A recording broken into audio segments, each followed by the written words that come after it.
हुजूर पाक का चेहरा गुलाब की तरह चमक रहा था। फरिश्ते उनका सीना धोकर वापस बंद कर चुके थे। दिल से काला हिस्सा निकालकर दूर फेंक दिया गया।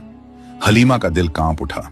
उन्होंने बेटे को सीने से लगाया और घबराकर हारिस से कहा, यह कैसा मंजर था? क्या इस बच्चे पर कोई बुरी नजर लग गई? हारिस ने सदमे में डूबे लहजे में कहा, नहीं हलीमा, यह मामला किसी इंसान का नहीं, यह अल्लाह का काम है। यह बच्चा कोई आम बच्चा नहीं है, लेकिन मुझे डर है कहीं यह किसी मुसीबत का शिकार ना हो जाए। हमें इसे इसकी मां के पास पहुंचा देना चाहिए। हलीमा की आंखें नम हो गईं। उनके दिल में हजरत मोहम्मद की मोहब्बत भर चुकी थी। वो जानती थी कि इस बच्चे के आने से उनकी जिंदगी में बरकत आ गई थी। उनके घर की बकरियां दूध देने लगी थीं। उनकी जमीन हरी भरी हो गई थी। उनका कबीला खुशहाल हो गया था। अब इस रहमत को छोड़ना उनके लिए आसान न था, लेकिन एक मां का डर हमेशा हावी हो जाता है।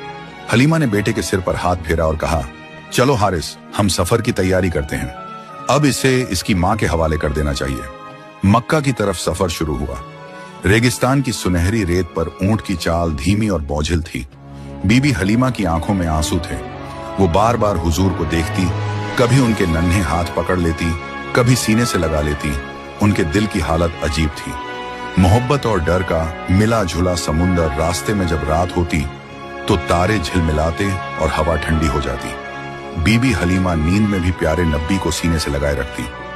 उन्हें लगता है कि ये बच्चा कोई अमानत है जो अल्लाह ने उनके हवाले की थी, और अब वो इसे इसकी असल जगह वापस पहुंचा रही है। सफर के दौरान कई बार उनका दिल कहता, काश मैं इसे हमेशा अपने पास रख सकूं।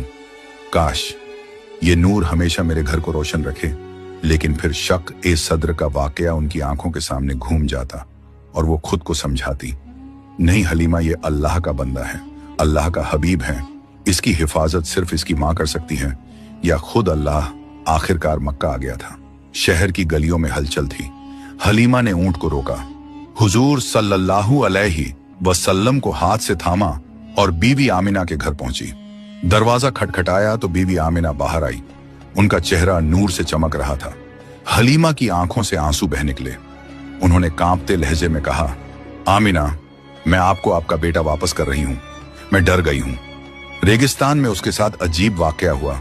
उसका सीना चीर दिया गया और फिर सी दिया गया। मुझे लगा कहीं कोई मुसीबत ना आ पड़े। ये बच्चा मेरे बस का नहीं है। बीवी आमिना मुस्कुराई।